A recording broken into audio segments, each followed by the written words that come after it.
Uttar Pradesh university of medical science Saifai के इस सभागार में मंचासीन इस विश्वविद्यालय के सम्मानित कुलपति आदरणीय डॉक्टर प्रभात कुमार सिंह जी, मंचासीन प्रति कुलपति आदरणीय डॉक्टर रमाकांत जी, डॉक्टर एसपी सिंह जी चिकित्सा अधीक्षक, आदरणीय डॉक्टर चंद्रवीर सिंह जी, आदरणीय डॉक्टर कमला पाठक जी, डॉक्टर विजय बिजू जी, डॉक्टर आलोक दीक्षित जी, डॉक्टर आदेश कुमार साहब, doctor Atul Singh ji, doctor JP Singh Mathuria साहब और अन्य सभी डायल पर उपस्थित हमारे इस विश्वविद्यालय से जुड़े हुए इससे संबंधित प्रोफेसर, डॉक्टर्स और अन्य अधिकारीगण, सभागार में मौजूद इस विश्वविद्यालय में PG classes, MBBS classes, paramedical और अन्य क्लासेस के सभी उपस्थित छात्र छात्राएं, मीडिया के बंधुओं और अन्य सभी महानुभाव भाइयों और बहनों, सबसे पहले मैं आप सबको इस टैबलेट वितरण कार्यक्रम के पुनीत अवसर पर, जबकि आपकी क्षमता वृद्धि के लिए, आपकी दक्षता को बढ़ाने के लिए आपको टैबलेट देने का हमारे स्वामी विवेकानंद जी की इस योजना के अंतर्गत जो काम किया गया है, निश्चित रूप से आप जिन छात्रों को या कल जिन छात्रों को ये टैबलेट उपलब्ध होंगे, मैं समझता हूँ कि उनकी गुणवत्ता में, उनकी कार्य क्षमता में, उनकी दक्षता में एक अभूतपूर्व वृद्धि होकर के उसका सदुपयोग आधुनिकतम तकनीक से जुड़ने का हो सकेगा, ऐसा मुझे विश्वास है। आज हमारी चाहे भारत की सरकार हो या प्रदेश की सरकार हो, दोनों का विजन है कि हम अपने देश को, अपने प्रदेश को हर क्षेत्र में और खासकर स्वास्थ्य के क्षेत्र में किस तरीके से आधुनिकतम तकनीक का प्रयोग करके पूरे विश्व स्तरीय चिकित्सकीय सेवाएं लोगों को उपलब्ध करा के किस तरह भारत को स्वस्थ बना सकें, बेहतरीन चिकित्साएं सुविधाएं देकर के हम अपने समाज को बीमारियों से मुक्त करा करके एक स्वस्थ समाज देकर के अपने भारत को, जो हमारा प्रधानमंत्री का सपना है कि हम विकासशील भारत से विकसित भारत बनाना चाहते हैं, वो तभी संभव होगा जब देश का रहने वाला हर नागरिक पूरी तरह स्वस्थ होगा, मानसिक रूप से भी, शारीरिक रूप से भी स्वस्थ होगा। तभी हमारे देश के विकास के लिए और जो हमारे नेताओं के सपने हैं उनको पूरा करने के लिए अपना योगदान कर सकेगा। और मैं समझता हूँ कि वो सबसे महत्वपूर्ण कड़ी है कि देश के रहने वाले लोगों का स्वास्थ्य अच्छा हो। और इसमें जो वर्तमान में हमारे प्रोफेसर, हमारे डॉक्टर, हमारे कुलपति जी, कुलपति जी आज जिस भूमिका में है, उससे बड़ी भूमिका में आपको आना है। सामने बैठे हुए छात्र हैं, यही करके बड़े डॉक्टर बनेंगे, यही यहाँ पे पीजी करेंगे और आगे करेंगे, विशेष योग्यता प्राप्त करके आधुनिक चिकित्सकीय व्यवस्थाओं का, चिकित्सकीय योग्यता का एक बेहतरीन प्रयोग करके ये बड़े डॉक्टर बनेंगे और कहीं न कहीं हमारे समाज को एक स्वस्थ बनाने में नई दिशा और आधुनिकतम तकनीक के द्वारा बेहतरीन चिकित्सकीय सेवा देने का काम कर सकेंगे। मैं समझता हूँ कि हमारे देश में परंपरा रही है आजकल से। वैसे तो कहते हैं कि जब महाभारत होता था, महाभारत का जब हुआ था काल, उसमें दिन भर में जितने सैनिक घायल होते थे, उस समय भी हमारी तकनीक, कितनी चिकित्सकीय तकनीक जबरदस्त रही होगी कि रात भर में उनका उपचार करके सुबह उन युद्ध वीरों को लड़ने के लायक बना दिया जाता था। ये भारतीय चिकित्सा पद्धति का उदाहरण आज भी देखने को मिलता है, जहाँ कहीं न कहीं बेहतरीन चिकित्सकीय व्यवस्था रही होगी। आज जरूरत इस बात की है कि आने वाले समय में और इसको बेहतर किया जा सके। और वैसे भी पुरानी जो किंवदंतियां हैं या आज के समाज की जो मान्यता है, आप स्वयं ही महसूस करते होंगे, यहाँ के सारे डॉक्टर इस बात को अनुभव करते होंगे कि जब कोई भी पीड़ित मरीज अगर अपने जीवन की बीमारी में अंतिम सांस ले रहा होता है, या कोई डॉक्टर उसकी नब्ज पकड़ के जब उसको कह देता है कि नहीं हम ठीक हो जाओगे, चिंता मत करो, तो उसको लगता है मैं जरूर स्वस्थ हो जाऊंगा। तो इसका मतलब भारत के समाज में हमेशा चिकित्सक को भगवान का दूसरा स्वरूप मानने का, हमेशा सम्मान देने का काम किया है। हमेशा जनता कहती है कि डॉक्टर को भगवान का स्वरूप माना जाता है। 2 से 7 तक के बीच में मेरे पास डॉक्टर साहब यूपी का चिकित्सा स्वास्थ्य विभाग रहा है। उस समय में यही सभी डॉक्टरों कहता था कि आपको सरकार सुविधाएं दे रही है, वेतन दे रही है, वाला विषय है, लेकिन आपका सबसे महत्वपूर्ण विषय यह है कि लोगों के दिलों में आप बसते हैं, लोगों के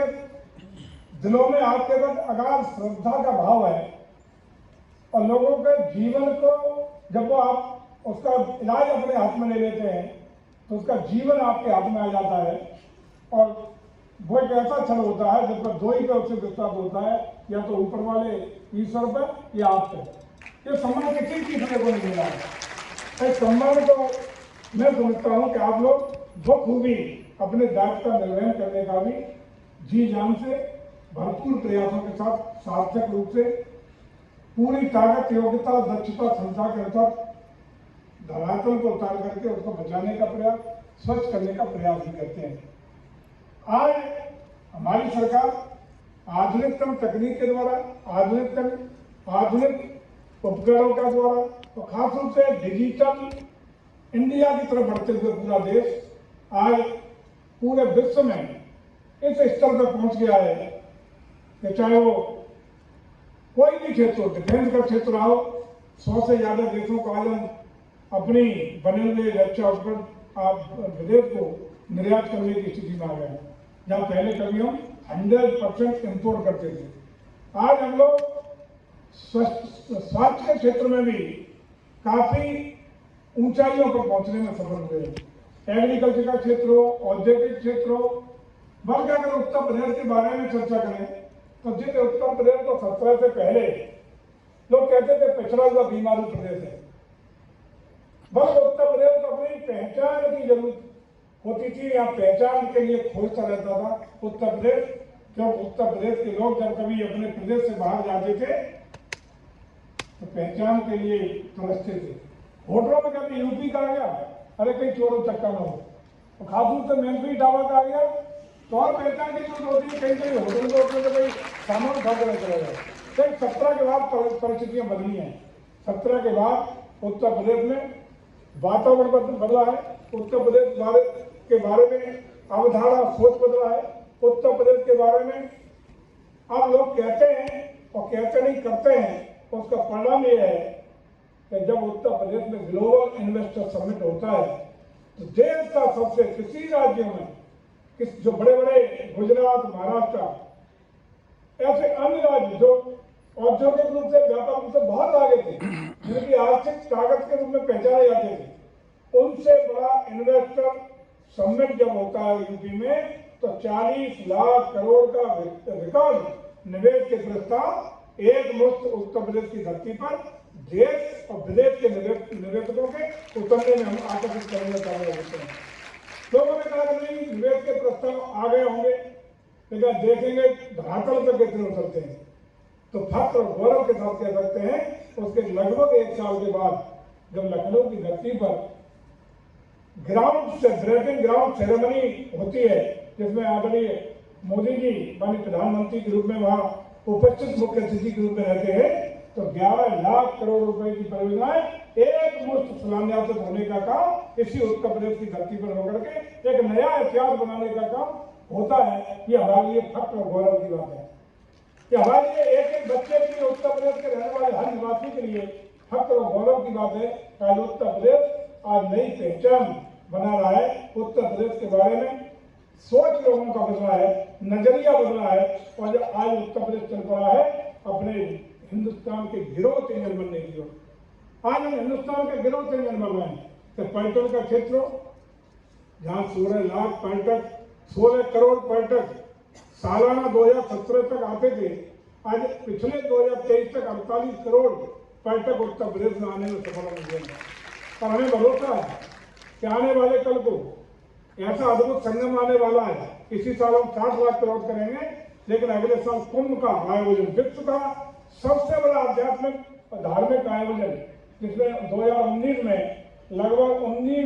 25 करोड़ श्रद्धालुओं की आवक थी। इस बार हम लोगों का पूरा आकलन है, ऐसा मानना है। व्यवस्था की स्थितियों, ठहरने की व्यवस्था, भोजन की सारी व्यवस्थाएं हम लोग 2 साल से इस तरह की कर रहे हैं, ताकि विदेश और देश के विभिन्न राज्यों से आने वाले हमारे श्रद्धालु हमारे ऐसे अनुभव उत्तर प्रदेश के बारे में लेके जाएं कि हमारे ब्रांड एम्बेसडर बन करके उत्तर प्रदेश की छवि को निखारने में पूरे विश्व पटल पर हमारे ब्रांड एम्बेसडर के रूप में तारीफ करते हुए नजर आए, जिससे हमारा प्रदेश देश का ही नहीं विश्व पटल पर भी हर क्षेत्र में उत्तर प्रदेश की धमक और चमक बढ़ सके। आज हमें फक्र है कि आप सब बैठे हुए बच्चे जो हमारी परिकल्पना है कि हम देश को 2047 तक विकसित भारत बनाना चाहते हैं, और एक विकसित भारत बनाने में जो सपना पूरा करने में जो समय है, ये समय आपका है। यही 25 साल है जिनमें आपकी बेहतरीन सेवाएं, चाहे वो हमारे स्वास्थ्य क्षेत्र में हो, औद्योगिक क्षेत्र में हो, कृषि के क्षेत्र में हो, रक्षा के क्षेत्र में हो, या किसी भी क्षेत्र में हो, ये आज के जो युवा हैं, आज के जो नौजवान हैं, इनकी सबसे बड़ी जिम्मेदारी होगी कि अपनी भूमिका का निर्वहन करते हुए किस तरह हमारे देश को विकासशील भारत से विकसित भारत बना सकेंगे। और हम समझते हैं कि एक एक युवा, अब हम लोग तो 50 से ऊपर वाले लोग तो अपनी भूमिका का निर्वहन कर चुके, असली भूमिका का निर्वहन आपके जिम्मे है। और मैं समझता हूं कि आज का भारत का जो नौजवान है, भारत का युवा है, वो आज अपनी जिम्मेदारी को बखूबी निर्वहन करने के लिए पूरी तरह तैयार है। और हमें पूरा भरोसा है कि यदि देश का रहने वाला नौजवान, देश का रहने वाला किसान, देश का रहने वाला आज का हर क्षेत्र, आज का जो नौजवान है वही कल का बड़ा किसान होगा, वही कल का बड़ा उद्योगपति होगा, वही कल का बड़ा डॉक्टर होगा, वही कल का बड़ा राजनीतिक क्षेत्र में नेता बनेगा। आप ही सब लोगों की जिम्मेदारी है। आप सब लोग नेशन फर्स्ट को ध्यान में रखते हुए, जहां लोगों के दिल दिमाग में एक बात आ जाए कि सबसे पहले मैं नहीं, मेरा भारत है, राष्ट्र सर्वोपरि है, राष्ट्र के हित की चिंता करते हुए राष्ट्र को अग्रणी राष्ट्र बनाने के लिए यदि हम सब लोग एकजुटता के साथ सारे भेदभाव भूल के, सामाजिक भेदभाव, ऊंच नीच का भेदभाव, जाति भेदभाव, धार्मिक भेदभाव, इनसे अलग उठते हुए राष्ट्रीय भावना से ओतप्रोत होकर के यदि निर्णय कर लिया कि हमें अपने राष्ट्र को विश्व का अग्रणी राष्ट्र बनाना है, तो कोई दुनिया की ताकत भारत को 2047 तक विकसित भारत बनाने से नहीं रोक सकती है। इसी आशा विश्वास के साथ, उन्हें इस उम्मीद के साथ कि आइए हम अपने महत्वपूर्ण प्रतिष्ठान को, जो वो हमारा क्षेत्र कोई नहीं, आसपास इधर डॉक्टर साहब मैं तो देखता हूँ कि ग्वालियर से लेके मध्य प्रदेश तक के मरीज आपकी सेवा ले रहे हैं, जो हमारे आसपास के सभी जिलों को, आधे प्रदेश को सेवा देने का काम कर रहे हैं। मैं बधाई देना चाहता हूँ अपने डॉक्टर कुलपति जी को, प्रभात कुमार जी को और डॉक्टर रमाकांत जी कुलपति जी को, कि उनके देख रेख में, उनके संरक्षण में बहुत बेहतरीन चिकित्सकीय सेवाएं देने का काम आपके स्तर पर हो रहा है। और आप सबको बधाइयां, शुभकामनाएं। जो भी यहाँ MBBS हैं, जो पोस्ट ग्रेजुएशन कर रहे हैं, इन सबको भी बधाई देता हूं कि आप सब लोग सेवा भाव से इसी तरह अपने प्रतिष्ठान को, अपनी यूनिवर्सिटी को इसी तरह आगे बढ़ाते रहेंगे, तो न सिर्फ उत्तर प्रदेश में, न सिर्फ देश में, बल्कि विश्व पटल पर हमारा विश्वविद्यालय एक आदर्श विश्वविद्यालय के रूप में अपनी छवि बनाने में निश्चित रूप से कामयाब होगा। और कौन कहता है कि ग्रामीण अंचल में ये इस तरह का विश्वविद्यालय कामयाब नहीं हो सकता? आप करके दिखा रहे हैं, आगे भी करके दिखाएंगे। मैं पुनः एक बार आप सब लोगों को बधाई पर देते हुए इस यूनिवर्सिटी के संरक्षक की भूमिका में, महत्वपूर्ण जांच की भूमिका में हमारी जो टीम है, जो मंचासीन है, इनको बहुत बहुत धन्यवाद ज्ञापित करता हूं।